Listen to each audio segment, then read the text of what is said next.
எல்லாருக்கும் வணக்கம் and welcome back to my channel. இன்னைக்கு வீடியோவில் நம்ம என்ன பார்க்க போகிறோம் அப்படின்னு பார்த்தீங்கன்னா, ஆல்ரெடி தம்ப்நெயிலே தெரிஞ்சிருக்கும் என்ன வீடியோ அப்படின்னு சொல்லிட்டு. ஸோ ரொம்ப நாளாக நான் உங்க கூட ஷேர் பண்ணணும் அப்படின்னு சொல்லிட்டு நினச்சிட்டு இருந்த ஒரு வீடியோ. அண்ட் ரொம்ப நாளாக இந்த வீடியோ எடுக்கணும்னு நினச்சிட்டே இருந்தோம். பட் அதுக்கான டைமே கிடைக்கல. ஃபைனலி இன்றைக்கி தான் அதுக்கான டைம் கிடச்சிருக்கு. பவியை கூப்பிட்டு உட்கார வச்சு வீடியோ எடுத்துருக்கு. ஸோ இன்றைக்கி பார்த்துட்டிங்கன்னா, ஆக்சுவலி இந்த ப்ரெக்னென்சி அனௌன்ஸ்மெண்ட் வீடியோ பவியோட ரியாக்ஷனையும் கேப்சர் பண்ணும், என்னோட ரியாக்ஷன் கேப்சர் பண்ணும், எங்கள் வீட்டில் இருக்கவங்களோட ரியாக்ஷன் கேப்சர் பண்ணும் அப்படின்னு நிறையா நான் நினச்சி வச்சுருந்தேன். பட் அப்போதைக்கு பார்த்துட்டிங்கன்னா அந்த எக்ஸைட்மெண்ட், அந்த ஹாப்பினஸில் எதுவுமே நான் நினச்சதே நடக்கலை. ஆக்சுவலி எனக்கே நானே என்னோட எக்ஸ்பிரஷன்லாம் வீடியோவை எடுக்கணும், அது ஒரு மெமரிஸ் தானே. ஸோ அதனால வீடியோவை எடுத்து வைக்கணும் தான் நினச்சேன். பட் அப்போதைக்கு எனக்கு அதை எடுக்கிறதுக்கு மனசு வரலன்றதை விட ஒரு சீக்கிரமா பார்க்கணும் அப்படின்ற ஒரு எக்ஸைட்மெண்ட்ல போயிட்டு பார்த்தனால அதை வீடியோ எடுக்கல நான். ஸோ என்னோட எக்ஸ்பீரியன்ஸ் எப்படி இருந்தது, பவியோட எக்ஸ்பீரியன்ஸ் எப்படி இருந்தது அப்படின்னு சொல்லி அந்த வீடியோவில் இருக்க போகுது. அண்ட் எங்கள் வீட்டில் எங்கள் அம்மா அப்பாட்ட சொன்ன ரியாக்ஷன் வீடியோஸ்லாம் இருக்குது, அதை நான் உங்கள்கிட்ட ஷேர் பண்ணிக்கிறேன். ஸோ ஃபர்ஸ்ட் நான் எப்படி டெஸ்ட் பண்ணேன் அப்படின்னு பார்த்தீங்கன்னா, எனக்கு கொஞ்சம் தோணுச்சு, அதோட சிம்டம்ஸ்லாம் இருக்கிற மாதிரி இருந்தது. அப்புறம் டேட் தள்ளியும் போச்சு. ஸோ அதனால் டெஸ்ட் பண்ணலாம் அப்படின்னு சொல்லிட்டு கிட்டு வச்சு தான் நான் டெஸ்ட் பண்ணேன். பவி அப்போதைக்கு தூங்கிட்டு தான் இருந்தாங்க. அப்போ ஏர்லி மார்னிங் ஒரு 4:30 இருக்கும்னு நினைக்கிறேன். இவங்க சீக்கிரமாகவே கடைக்கு போயிடுவாங்க. எப்போவுமே மார்னிங் 5 மணிக்கெலாம் எழுந்திரிச்சு கடைக்கு போயிடுவாங்க. ஸோ அதனால் சீக்கிரமாகவே எழுந்திருக்க மாதிரி தான் இருக்கும். அலாரம் வச்சுருப்பாங்க. ஆட்டோமேட்டிக்காக அப்போ முழிப்பும் வந்துடும். ஸோ அதனால் எனக்கு சீக்கிரமாக முழிப்பு வந்துருச்சு. சரி டெஸ்ட் பண்ணி பார்க்கலாம், ஏர்லி மார்னிங் தான் டெஸ்ட் பண்ணால் தான் அது ரிசல்ட்டு காட்டும் அப்படின்ற மாதிரி இருந்தது. ஸோ அதனால் நான் காலையில் டெஸ்ட் பண்ணி பார்த்தேன். டெஸ்ட் பண்ணி பார்த்த உடனே டபுள் லைன் காட்டுச்சு. ஸோ டபுள் லைன் காட்டின உடனே சீரியஸ்லி பயங்கர ஹாப்பி. நான் நினச்சது என்ன அப்படின்னு பார்த்தீங்கன்னா, இருக்காது அப்படிலாம் ஒன்றும் இருக்காது அப்படின்ற மாதிரி நினச்சி தான் நான் டெஸ்ட் பண்ணேன், கிட்ட எடுத்து டெஸ்ட் பண்ணேன். பட் நான் எனக்கு ஒரு இன்னைக்கு எனக்கு எப்படின்னா, நான் கிட்ட வச்சு பார்க்கும்போது ஃபுல்லாக கன்ஃபார்மாக இருக்கும் அப்படின்ற மாதிரி நினச்சிலாம் பார்க்கல. சும்மா எனக்கு தோணுச்சு, சரி பார்ப்போம் அப்படின்ற மாதிரி நான் பார்த்தேன். பட் அதில் டபுள் லைன் காட்டிடுச்சு. அன்எக்ஸ்பெக்டட் இல்லையா, நான் நினைக்கவே இல்லை இந்த மாதிரி நடக்கும் அப்படின்னு சொல்லிட்டு. ஆக்சுவலி ஒரு 3 டைம்ஸ் நான் ஆல்ரெடி பார்த்தேன். நான் ரொம்ப எக்ஸைட்மெண்ட்டாக பார்க்க வேண்டாம் அப்படின்றனால நான் விட்டுட்டேன் அதை. ஸோ இந்த டைம் டபுள் லைன் காட்டினதும் பயங்கரமாக ஹாப்பியாக இருந்தது. ஸோ அப்போதைக்கு பார்த்தீங்கன்னா, என் ஃபேஸில் இதுவரையும் அந்த மாதிரி ரியாக்ஷன் நான் என் ஃபேஸில் வந்ததே கிடையாது. அப்படி ஒரு ரியாக்ஷன் இருந்தது. எனக்கே தோணுச்சு, என்ன பயங்கரம், இதுவரையும் அந்த மாதிரி ஒரு ஹாப்பினஸ், அவ்வளோ சந்தோஷமாக இருக்கட்டும் பட்டதே கிடையாது. நான் பவியும் நானும் லவ் பண்ணி தானே மேரேஜ் பண்ணோம். ஸோ எங்கள் வீட்டில் ஒத்துக்கிட்ட போது, எங்கள் வீடுனா ஐ மீன் 2 பேர் வீட்லேயுமே ஒத்துக்கிட்டு மேரேஜ் ஃபிக்ஸ் ஆன போது கூட எனக்கு இவ்வளோ சந்தோஷம் எனக்கு இவ்வளோ ஒரு சந்தோஷம் இல்லை. அந்த அந்த டபுள் லைன் காட்டினதும் பயங்கர ஹாப்பி, ரொம்ப ரொம்ப ஹாப்பியாக இருந்தது. ஆக்சுவலி நாங்கள் பார்த்தீங்கன்னா பேபி பிளானிங் ஒரு 1 இயர் தள்ளி போட்டிருந்தோம். ஆக்சுவலி அதுக்கப்புறம் நம்ம இது நம்ம பேபி பிளான் பண்ணிக்கலாம் அப்படின்ற மாதிரி தான் நினச்சிருந்தோம். பட் வீட்டில் எல்லாருமே சொல்லுவாங்க இல்லையா, சீக்கிரம் குழந்தை பெற்றுக்குவோம் அப்படின்ட்டு. ஸோ அதனால எங்களுக்கும் அப்போதைக்கு இந்த மாதிரி ஒரு விஷயம் நடந்திருந்தா நான் இவ்வளோ ஹாப்பியா, இவ்வளோ ஒரு எப்படி சொல்றது, அந்த ஃபீலிங் எனக்கு தெரிஞ்சிருக்கான்னு தான் நினைக்கிறேன். ஸோ இதுதான் கரெக்டான டைம் அப்படின்னு நான் நினைக்கிறேன். ஸோ அது நிறையா ஸ்டோரி நான் அதெல்லாம் அப்கமிங் வீடியோஸில் நான் வ்ளாகில் நான் ஷேர் பண்ணுறேன் அதெல்லாம். ஸோ அதெல்லாம் பேசினா பெருசாக போகும். ஸோ ஃபர்ஸ்ட் அதை பார்த்தது பயங்கரமான எக்ஸைட்மெண்ட், பயங்கரமான ஒரு, அதான் சொன்னேன் இல்லையா, என்னோடய ஃபேஸில் அப்படி ஒரு ரியாக்ஷன் வந்ததே கிடையாது. அந்த மாதிரி ஒரு ரியாக்ஷன் இருந்தது. ஸோ நான் நினச்சேன், அப்போதைக்கு இப்போயே போய் சொல்லலாமா, இல்லை மார்னிங் விழிஞ்சதுக்கப்புறம் எல்லாரையும் வச்சு சொல்லலாமா பவிக்கு அப்படின்ற மாதிரி எனக்கு தோணுச்சு. இல்லை பவிக்கு அப்போதைக்கு தோணுச்சு, பேசாம பவியோட ரியாக்ஷன் எடுப்போமா, வீடியோ எடுப்போமா அப்படின்ற மாதிரி தோணுச்சு. சரி வேண்டாம், ஃபஸ்ட்டு டக்குன்னு எனக்கு அந்த ஹாப்பினஸில் என்ன பண்ணுறதுனே தெரில. ஸோ அதனால் இல்லை, நான் போய் ஃபஸ்ட்டு சொல்லிடலாம் அப்படின்ற மாதிரி நினச்சிட்டு போனேன். பெட் படுத்திருந்தாங்க. வீட்டுக்கு போயிட்டு பவி எழுப்பிவிட்டேன். இந்த பவி எப்படின்னா, எழுப்பிவிட்டா இப்படிதான் எந்திரிக்கிறது, நார்மலாவே எந்திரிக்கிறது கிடையாது. அப்படிதான்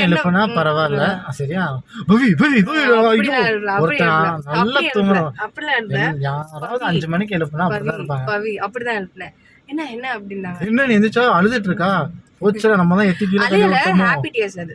எத்தி கீழே தள்ளிட்டோமோ, என்னமோ பண்ணிட்டோம் போல, நம்ம தள்ளி விட்டோம், ஏதாவது மிதிச்சிட்டோமோ, நான் அப்படிதான் நினைச்சேன்.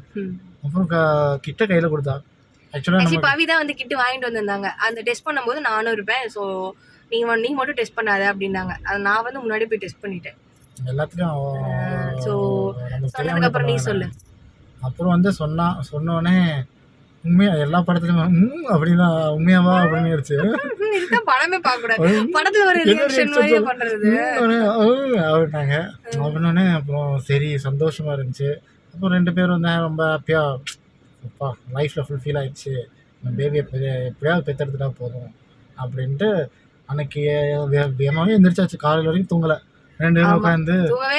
அதனால தான் எனக்கு முன்னாடி வச்சு டெஸ்ட் பண்ணணும் அப்படின்னு தான் நான் சொல்லிட்டு இருந்தேன். சரி உன் ரியாக்ஷனை பார்ப்போம், நீ தான் ரொம்ப ஆசையாக இருந்த அப்படின்னு தான் சரி பார்க்கலாம் அப்படின்ட்டு நல்லா படுத்து தூங்கணும். டக்குன்னு எந்திரிச்சு நீ சொன்னோன்னே தூக்கத்துலேருந்து எந்திரிச்சதுக்கும் நீ சொன்னதும் அப்புறம் ஒரு மாதிரி என்ன இதான் உண்மையா, ஒரு பக்கம் கனவா இல்லை நினைவான்னு ஒரு டவுட்டு. அப்புறம் ரொம்ப சந்தோஷம், ரொம்ப ஹாப்பியாக தான் இருந்துச்சு. ஆக்சுவலி எனக்குமே டபுள் லைன் பார்க்கும்போது சில கிட்லலாம் வந்து அது டபுள் லைன் காட்டும், பட் வந்து ஆனால் ப்ரெக்னெண்ட்டாக இருக்க மாட்டாங்க. அந்த மாதிரி தான் இருக்கும்ல, என்னால் நம்பவும் முடியல. அது ஆக்சுவலாக நாங்கள் வந்து என்னன்னா செக் பண்ணியாச்சு. செக் பண்ணோன்னே நாங்கள் எப்படின்னா புத்திசாலிலே புத்திசாலின்னு வாங்க எங்கள் 2 பேரையும்.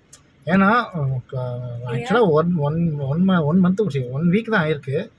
ஆக்சுவலாக 1 வீக் தான் ஆயிருக்கு. 1 வீக் கூட இல்லை, 3 டேஸ் தான் ஆயிருக்கு. 3 டேஸ்ல பாப்பா வயிற்றுக்குள்ள இருக்கும், வா போய் செக் பண்ணிடணும், ஸ்கேன் எடுத்துடலாம். நைட் ஃபுல்லாக உட்காந்து பேசுகிறோம். சரி காலையில் டான் எந்திரிச்சு போயிடலாம், ஹாஸ்பிட்டல் போகிறோம், ஸ்கேனை பண்ண சொல்கிறோம், உள்ளே இருக்கிறத பாப்பா பார்க்குறோம். கடைசியில் அங்கே நமக்கு அது தெரியும், எல்லாரும் தெரிஞ்சவங்க ஆக்சுவலாக வந்து இது மாதிரி ஆகணும். ஆனால் அந்த டயத்தில் வந்து அந்த இதெல்லாம் மைண்டுக்கு ஏறல. உடனே வா போய் பார்க்கலாம் அப்படின்னு தான் தோணுச்சு. என்னன்னாலும் கன்ஃபார்ம் பண்ணணும்ல, ஹாஸ்பிட்டல் போய் கன்ஃபார்ம் பண்ணணும். அது வந்து இல்லை இவங்களுக்கும் தெரியும் 1 வீக்கு அப்புறம் தான் ஸ்கேன் பண்ணுவாங்க, செக் பண்ணுவாங்கன்னு எல்லாம் தெரியும். எனக்கும் தெரியும். சரி எதுக்கு நம்ம போய்கிட்டு அப்படிலாம் யோசிக்கல. நாங்கள் எடுத்தோடனே நாங்கள் போயிடணும். அப்படியே சூரியவம்ச படம் மாதிரி தான், ஒரே படத்தில் அப்படியே டக்குன்னு போன மாதிரி ஒரே இதில் டெலிவரி வரைக்கும் போயிட்டோம். அந்த மாதிரி தான் நான் கடை கிளம்பிட்டேன். 2 பேரும் பேசிட்டு இந்த மாதிரி வந்து வீட்டில் வந்து சொல்லலாம், கொஞ்சம் லேட்டாக சொல்லலாம், எல்லாரும் வீட்டுக்கு வந்ததுக்கப்புறம் சொல்லலாம்ட்டு நான் தான் சொன்னேன். எல்லாம் ஒன்றா இருக்கும்போது சொல்லலாம் அப்படின்ட்டு. எல்லாம் தனித்தனியாக எப்படின்னா இப்போ அப்பா இருக்கும்போது பவி இருக்க மாட்டாங்க, பவி இருக்கும்போது அப்பா இருக்க மாட்டாங்க, அந்த மாதிரி தான் வந்து வீட்டில் இருப்பாங்க. அன்னைக்கு அதுவுமா பவிக்கு வேற ஒரு ஃபங்க்ஷன் இருந்தது, மதுரைக்கு போகிற ஃபங்க்ஷன் இருந்தது. ஸோ போயிட்டு மதியம் வர மாதிரி தான் இருந்தது. ஸோ அதனால வந்து அன்னைக்கு அப்படியே எல்லாரையும் மீட் பண்ண வைக்கிறதே பெரிய ஒரு இதாக இருந்தது. மதுரைக்கு போயிட்டு வீட்டுக்கு வந்துட்டாங்க. ஸோ அப்பாவும் இருந்தாங்க, எல்லாரும் சாப்பிட்டு முடிச்சுட்டு உட்காந்துருந்தாங்க. சரி போயிட்டு நம்ம சொல்லலாம் அப்படின்ட்டு, சரி போயிட்டு நம்ம சொல்லலாம் சரி போயிட்டு வா நம்ம போய் சொல்லிடலாம் வீட்டில் அப்படின்னு சொல்லிட்டு வெளியே போயிட்டோம். ரூமை விட்டு வெளியே போயிட்டு சோஃபாவில் உட்காந்துட்டு கவி நீ சொல்லு அப்படின்னு நான் சொன்னேன். கவி வந்து நான் சொல்ல மாட்டேன், நீ சொல்லு அவன் சொல்ல. அப்படியே ஒரு 5 நிமிஷம் போச்சு. சரி கல்லூரி படமாக தான், ஏன் நீங்கள் சொல்லுங்கள் அப்படின்ற மாதிரி தான் போனது. டக்குன்னு அப்புறம் சரி போட்டு உடச்சிடுவோம் அப்படின்ட்டு ஃபஸ்ட்டு எங்கள் அம்மாட்ட தான் சொன்னான். எப்பயுமே நான் அம்மாட்ட தான் ஃபஸ்ட்டு, எதாக இருந்தாலும் அம்மாட்ட தான் சொல்லுவேன்.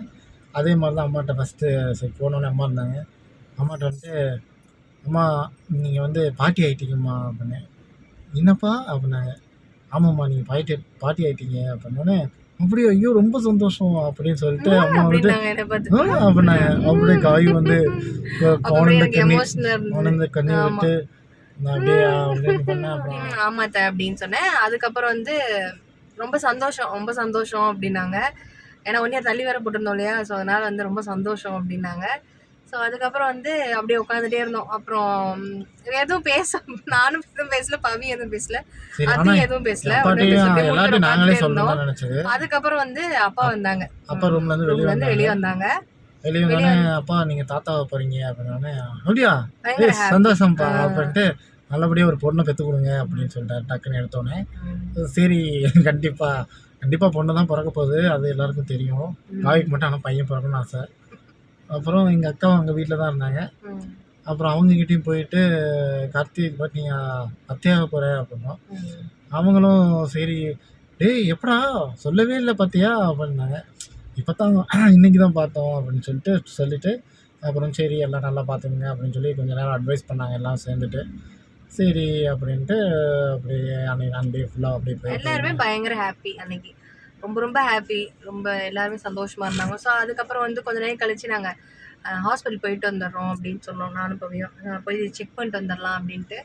சரி ஓகே போயிட்டு வாங்க அப்படின்னோம். அப்புறமேட்டு ஹாஸ்பிட்டல் போயிட்டு ஹாஸ்பிட்டல் போனோம் அப்படின்னா அன்றைக்கி வந்து ஆக்சுவலி அன்றைக்கி சண்டே. ஸோ ஸ்கேன் பண்ணுறது வந்து அன்றைக்கி இல்லை. ஹாஸ்பிட்டல் ஓப்பனில் தான் இருக்குது, பட் வந்து லேப் வந்து க்ளோஸ்டாக இருந்தது. ஸோ அன்றைக்கி வந்து ஸ்கேன் பண்ண முடியல. அதனால அப்படியே நான் எங்கள் வீட்டுக்கு போயிட்டோம். ஸோ வந்தாச்சு. வீட்டில் வந்து சொல்லிட்டு போயிடலாம் அப்படின்ட்டு எங்கள் அம்மா அப்பாட்ட நேரில் சொன்னால் தான் நல்லாயிருக்கும்.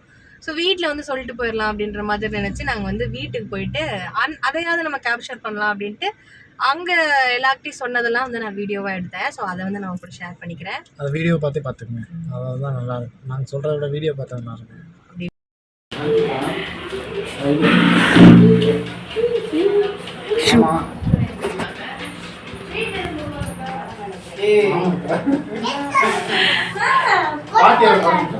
உங்க வீட்டுல போய் போடுறா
பாப்பா. ஸோ இது சொன்னதும் எங்கள் வீட்டில் பயங்கர ஹாப்பி. ஆப்வியஸாக இருக்கும் இல்லையா, ஸ்டார்டிங்லேருந்தே வந்து கேட்டுட்டு தான் இருந்தாங்க. நாங்கள் தான் வந்து இப்போதைக்கு இல்லை அப்படின்னு சொல்லிட்டே இருந்தோம். ஸோ எல்லாருமே பயங்கர ஹாப்பி. எங்கள் வீட்லேயும் ரொம்ப ரொம்ப ஹாப்பி. அன்றைக்கி மார்னிங் கூட எங்கள் அம்மா கேட்டாங்க என்ன அப்படின்னா என்னம்மா கன்ஃபார்ம் ஆச்சதும் அப்படின்ற மாதிரி கேட்டாங்க. இல்லை அப்படிலாம் இல்லைம்மா, அதெல்லாம் ஒன்றும் இல்லை அப்படின்னு. ஸோ அதை நான் அவருக்கு சொல்லலை. நான் நேரில் போய் சொல்லிக்கலாம் அப்படின்ட்டு விட்டுட்டேன் நான். அப்புறமேட்டு நான் வீட்டுக்கு போனதும் சும்மா வீட்டில் சும்மா அலையாத, வெளியே எதுக்கு நீ ட்ராவல் பண்ணிட்டே இருக்க அப்படி இப்படின்ட்டு அட்வைஸ் பண்ண திட்ட ஆரம்பிச்சிட்டாங்க. அதுக்கப்புறம் தான் வந்து நான் ரிவீல் பண்ணதே. ஸோ பயங்கர ஹாப்பி, எல்லாருமே ரொம்ப ரொம்ப ஹாப்பி. அதுக்கப்புறம் அன்னைக்கு அப்படியே வந்து நான் வீட்டிலே இருந்துட்டேன். நெக்ஸ்ட் டே போய் நம்ம மண்டே ஸ்கேன் எடுத்துகிட்டு அதுக்கப்புறம் வந்து வீட்டுக்கு போகலாம் அப்படின்னு சொல்லிட்டு வீட்டிலே இருந்துட்டு அதுக்கப்புறம் தான் ஸ்கேன் பண்ண போனோம். ஸோ அவ்வளோதான் கைஸ். நிறைய பேர் வந்து விஷ் பண்ணியிருக்கீங்க. விஷ் பண்ண எல்லாருக்குமே பெரிய பெரிய தேங்க்ஸ். நான் விஷ் பண்ண எல்லாருக்குமே வந்து ரிப்ளை பண்ணியிருக்கேன். முடிஞ்சளவு எல்லாருக்குமே வந்து நான் ரிப்ளை பண்ணியிருக்கேன். பவியுமே வந்து அந்த கமெண்ட்ஸ்லாம் பார்த்தாங்க. ரொம்பவே ஹாப்பி. சீரியஸ்லி எங்களுக்காக டைம் எடுத்து விஷ் பண்ண அவங்க எல்லாருக்கும் ரொம்ப ரொம்ப பெரிய தேங்க்ஸ். ஸோ அவ்வளோதான் கைஸ். இதோட இந்த வீடியோ நான் கம்ப்ளீட் பண்ணிக்கிறேன். ஸோ உங்களை இந்த வீடியோ பெறுவது உங்கள் பவித்ரன், உங்கள் காயத்ரி. இன்னொரு வீடியோவில் மீட் பண்ணலாம். பாய்.